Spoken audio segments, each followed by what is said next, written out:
Hey, welcome back. Today I am potting up a Japanese maple. I found these Japanese maples. They are the Tamu Keyama Japanese maple, which is a dwarf mound-forming shrub or small tree that sort of has cascading branches. And they are known to sort of leaf out a little bit later in the spring, which makes them a little bit hardier. But I have seen on my local gardening Facebook group that they do suffer from a little bit of winter dieback in our area. They're listed, the tag was listed at 4, zone 4, but online it says zone 5, which I am. But it makes me a little bit nervous just knowing that our winters can be a little bit cooler, and I don't want to ruin a beautiful tree with some winter dieback. So I will be potting these up and then storing them in my greenhouse over the winter, at least for the next 2 or 3 years. We'll see how long they last in these pots. These are 22-inch pots from Home Depot. They're called the Piazza 22-inch. I'll list it below.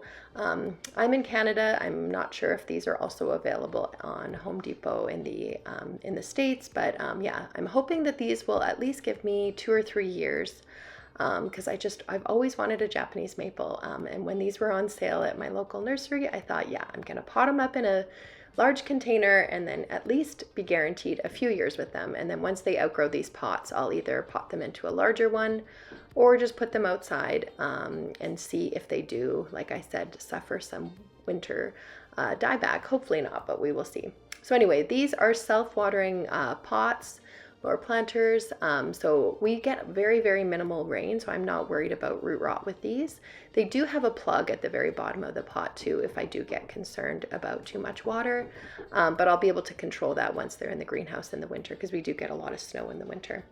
Anyway, so I'm just potting these up with just regular potting mix. I'm also adding vermiculite.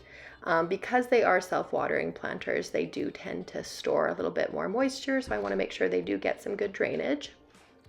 After I'm adding all of my soil in, I am underplanting these with some different annuals just to make it beautiful, since the tree is not going to need all the space right now for roots. So I thought might as well add some beautiful color to these as well. We are in my courtyard right now. This is just the sort of patio space off of our kitchen where our pool is. And I just thought that this color, the beautiful burgundy of the Japanese maple, would just add so much to the pool area, and a little bit of shade too, I guess. They won't grow that much bigger. I think they get to be only, yeah, 6 to 10 feet tall and about 10 to 12 feet wide, because they do sort of cascade a little bit.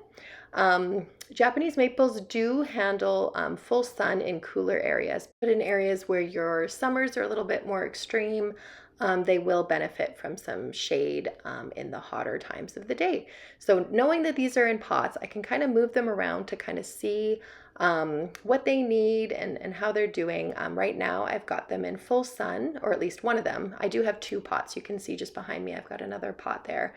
It's the same Japanese maple, but it's a little bit different of a habit. The one I'm planting right now is a little bit more mounding already, whereas the other one has gotten a little bit taller, and then it will start its sort of cascading look after. But I'm thinking they will sort of even out as they sort of bush out and get a little bit more like a shrub.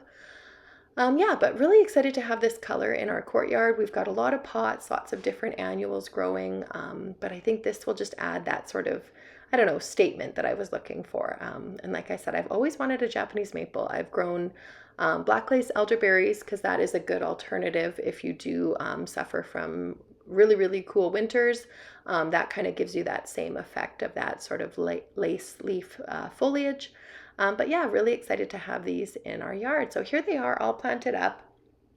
Really, really excited. I'll show you where I'm moving them to. But yeah, this beautiful leaf pattern is just what caught my eye. And yeah, they were, I think, 30 or 50% off, I forgot, but just definitely a good deal, and worth trying for in that case as well. So here's the first spot I'm moving it to. This area is just off of the pool, and I would say it would get full sun, like at least 6 hours, probably 8 to 10 hours of sun. If it tends to be too much, I will definitely move it from this area, because since it's potted up, I am able to do that.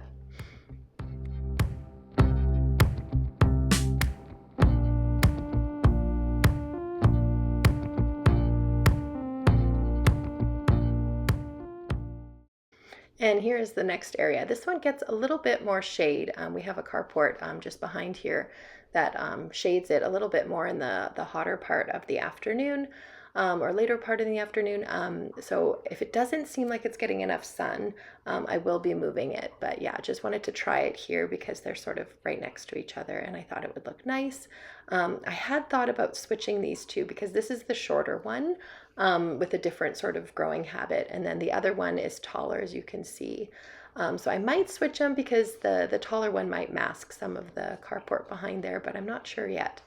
Just kind of playing around, seeing how it feels, but so far really happy with just having my very own Japanese maples. Thanks for watching, and I hope to see you next time. Bye.